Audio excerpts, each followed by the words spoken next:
BSc nursing के counselling rounds फिलहाल चल रहे हैं। कुछ ही समय में एडमिशन भी शुरू हो जाएगी और इस एडमिशन की भागादौड़ी में हम ये भूल जाते हैं कि जिस कोर्स के लिए हम एडमिशन ले रहे हैं उस कोर्स के बारे में हमें कितना मालूम है। कहीं दोस्त बता रहा है, कोई पेरेंट किसी का बता रहा है कि नहीं ये अच्छा कोर्स है कर लो, पर एक डेफिनेट इन्फॉर्मेशन किसी के पास भी नहीं है। तो आज हम इसी के बारे में बात करेंगे और भी बात करेंगे कि क्या चीज़ें हमें अपने दिमाग में बिठानी है जब हम बीएससी नर्सिंग के लिए एडमिशन्स ले रहे हैं। तो let's talk about that. Hello guys, welcome back to my channel और मैं काव्या आपका स्वागत करती हूँ। प्रायोरिटी बेसिस पे मैं ये क्लियर करना चाहती हूँ सबसे पहले कि जिनको ये कन्फ्यूजन है कि बीएससी नर्सिंग करना चाहिए नहीं करना चाहिए, या फिर इंजीनियरिंग करना चाहिए, बीएमएस करना चाहिए, बीएचएमएस करना चाहिए, बी फार्मा करना चाहिए, तो मैं ये बता सकती हूँ कि अगर आप फर्स्ट तो है इंजीनियरिंग, तो इंजीनियरिंग अगर आप इंटरेस्टेड हो मैथ्स में तो आप go for that. But if you are not interested and you are confuse with medical field only, तो I really want to clear out कि आप भी फार्मा जो है, आप फार्माकोलॉजी के मेडिसिन में अगर इंटरेस्टेड हो, स्टडी ऑफ मेडिसिन में, तो प्लीज़ आप जा सकते हैं। करियर वाइज तो ये है कि बहुत गवर्नमेंट जॉब्स तो बहुत कम होते हैं, तो आपको प्राइवेटली ही जो भी है आपका वो करना पड़ेगा, ठीक है। उसके बाद में बीएमएस और बीएचएमएस दोनों भी जो डिग्रीज है डॉक्टर की, वो इंडिया में ही आप प्रैक्टिस कर सकते हैं, आप बाहर के देश में नहीं जा सकते। दूसरी बात ये हुई है कि बीएचएमएस की तो बहुत ही कम वैकेंसी होती है और इतना वेटेज नहीं है बीएचएमएस को। बीएमएस की बात की जाए तो बीएमएस का भी गवर्नमेंट जो सीट से इतनी ज़्यादा नहीं आती, तो mostly everybody in the BMS and up doing CHO which is community health officer. अभी कम्युनिटी हेल्थ ऑफिसर ये एक बीएससी नर्सिंग कैंडिडेट भी कर सकता है। तो आपको ये क्लियर आउट मैं बताना चाहती हूँ कि क्या क्या अपॉर्चुनिटीज़ बीएससी नर्सिंग के लिए है। और कोविड के बाद मुझे ऐसा लगता है बीएससी नर्सिंग का जो वैल्यू है बहुत बढ़ गया है और बहुत सारी गवर्नमेंट जॉब वैकेंसीज आती है और आपको 50% भी लग रहा है ना कि मुझे बीएससी नर्सिंग करना चाहिए, तो I just give you a push कि do definitely do that. Not because I am in the same field, but because my experience is that ki when I evaluate the other fields, I just feel कि this field is good in job relation, in money wise आपको अच्छी salary मिलेगी, so that is the thing। और ये situation सभी parents के लिए, student के लिए इतना डिफिकल्ट जाता है कि कौन सा फील्ड चूज करे। एक तो फ्रस्ट्रेशन ये है कि कम मार्क्स मिले हैं, फिर अभी इसमें ये है कि एडमिशन मिलेगा या नहीं, तो ये सब जो जम्बल अप रहता है, तो ये मैं क्लियर आउट करना चाहती हूँ। आई होप कि आप एक वाइज डिसीजन लो और अच्छे से आप डिसाइड करके इसमें एडमिशन लो, ठीक है। उसके बाद में नेक्स्ट हम बात करते हैं जो इम्पोर्टेंट हमारा टॉपिक है कि क्या हमें दिमाग में चीज़ें मेंटली प्रिपरेशन जो करनी है वो ये है कि अभी एम्स के नर्सिंग काउंसलिंग राउंड्स चल रहे हैं, हर स्टेट के जो स्टेट वाइज भी काउंसलिंग राउंड्स चल रहे हैं, तो ऐसा ज़रूरी नहीं है कि आपके नज़दीक के कॉलेज में ही आपको एडमिशन मिलेगा। एडमिशन आपको कहीं और स्टेट में भी मिलेगा, या फिर आप एक सिटी में हो तो एक दूसरे आप ही के स्टेट में दूसरे सिटी में मिल जाएगा। तो ये है कि आपको हॉस्टल लेना पड़ेगा, आपको इंडिपेंडेंटली वहाँ पे रहना होगा। तो ये जो है ना मेंटल प्रिपरेशन इस चीज़ का बहुत इंपॉर्टेंट है, क्योंकि आपको आपका खुद का ध्यान देना पड़ेगा, टेक केयर करना पड़ेगा, खुद का ध्यान, अपनी पढ़ाई पे भी उतना कंसंट्रेट करना पड़ेगा, क्लिनिकल्स भी अटेंड करने पड़ेंगे, खाना भी बनाना पड़ेगा, खाना भी खाना पड़ेगा और खुद का ध्यान भी रखना पड़ेगा। तो this sometimes people who are not mentally prepared usually they get very homesick and it takes them a very long time, बहुत टाइम लेते हैं फिर वो अपने घर को छोड़ के फिर एग्ज़ाम में ठीक से पढ़ाई नहीं कर पाते, पढ़ाई में अच्छे से ध्यान नहीं लग पाता। तो ये सारी चीज़ें होती है फर्स्ट ईयर में। एक तो घर से दूर आ जाओ, ऊपर से सिलेबस ऐसा है, तो ये जो है ना आप मेंटल अपना प्रिपेयर करो अच्छे से कि नहीं मुझे जानना है, और ये एक कॉन्फिडेंस आपका बूस्ट करता है कि आप अकेले कैसे अपने आप को ध्यान रख सकते हो या नहीं। ये जर्नी है और ये आपको कभी ना कभी तो करनी ही है। तो this is the first step of your life to go out and to live and to be not taking at disadvantage of your freedom.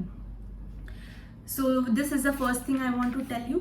And when you go to the hostel, the first important thing is the adjustment is the key. You have to adjust with everybody, you have to make new friends, you have to socialize because they are going to be for 4 years with you, है ना. बहुत 4 साल के लिए वो आपके साथ रहेंगे और आप अगर बीमार भी होते हो तो they will be there to take care of you. So you have to be very cordial, you have to maintain a very good relationship. तो ये चीज़ हो गई. और ज़्यादा स्ट्रेस नहीं लेना है सिलेबस का. मुझे पता है बहुत सारे लोग स्मार्ट है, पर being an average student my self I really think that कि बहुत सारे लोगों को सिलेबस थोड़ा डिफिकल्ट जाता है. तो आप ऐसा करिए कि छोटे छोटे चंक्स लेके उसको पढ़ाई करना स्टार्ट कीजिए. छोटे पार्ट्स लेके पढ़ाई करो और उसको बहुत बार रिवाइज करो. 2-3 बार अगर आपने रिवाइज किया तो आपको अच्छे से समझ में आएगा. ऐसा मत आप अपने आप को कॉन्फिडेंस मत लूज करना कि ये सोच के यार ये मेरे को तो समझ ही नहीं आ रहा है. तो ये थोड़ा स्लो प्रोसेस है, पर आप एक बार थोड़ा पढ़ने स्टार्ट करोगे तो आपको समझ में आएगा.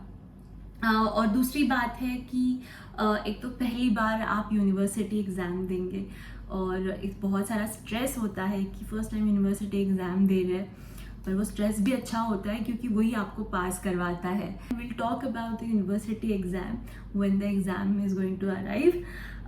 क्लास टेस्ट होते रहेंगे छोटे छोटे आपके, तो आपको क्लैरिफाई आ जाएगा कि आप कहाँ पे हो लेवल पे. सबसे इम्पॉर्टेंट चीज़ है कि आपका क्लिनिकल एक्सपीरियंस स्टार्ट होगा. क्लिनिकल एक्सपीरियंस आपको बहुत कुछ सिखाता है और हमारी फील्ड के लिए तो बहुत ही इम्पॉर्टेंट है क्योंकि आप डायरेक्ट इंटरेक्शन करते हो पेशेंट को, किस तरीके से उसको बात करनी है और कोई भी चीज़ है उसके साथ प्रोसीजर अगर करना है तो how to do that. So this is going to be a little awkward for you. कुछ टाइम के लिए थोड़ा सा ऑकवर्ड फील होगा, थोड़ा सा शाई फील होगा, बट थोड़ी 2-3 बार आप इंटरेक्ट करोगे तो यू विल बी फाइन. आप ठीक ठाक कर लोगे. कुछ क्लिनिकल एक्सपीरियंस में कुछ जो है स्टाफ वो आपको कुछ काम ऐसे बताएंगे कि आपको थोड़ा फ्रस्ट्रेशन होगा उसका और फिर आप सोचोगे कि यार मैंने ये फील्ड क्यों चूज़ की. बट मुझे ऐसा लगता है कि this time is going to pass. So whatever they say try to understand them, try to help them. उनको हेल्प करने की is going to be a little bit difficult to you, but थोड़ा सा adjust करना बहुत ज़रूरी है. तभी जाके आपको समझेगा कि वार्ड का वर्किंग एक्सपीरियंस कैसे होता है या फिर ओपीडी का वर्किंग एक्सपीरियंस कैसे होता है, क्या क्या ट्रीटमेंट चलती है. और आप जितना अच्छा रिलेशन स्टाफ से बनाते हो जहाँ पे आपका क्लिनिकल्स होता है वो उतना ही आपको इन्फॉर्मेशन इम्पार्ट भी करती है. और यही पे तो आपको सीखने मिलता है. 80% ऑफ द प्रैक्टिकल्स आपके होंगे और बहुत सारी असाइनमेंट्स आपको करने के लिए मिलेंगी और आप परेशान हो जाओगे for sure, but I know that you will enjoy it. And the thing I want to tell about myself is कि जब मैं फर्स्ट ईयर में थी तो मुझे रियली पता नहीं था कि क्लिनिकल भी कुछ रहता है या नहीं.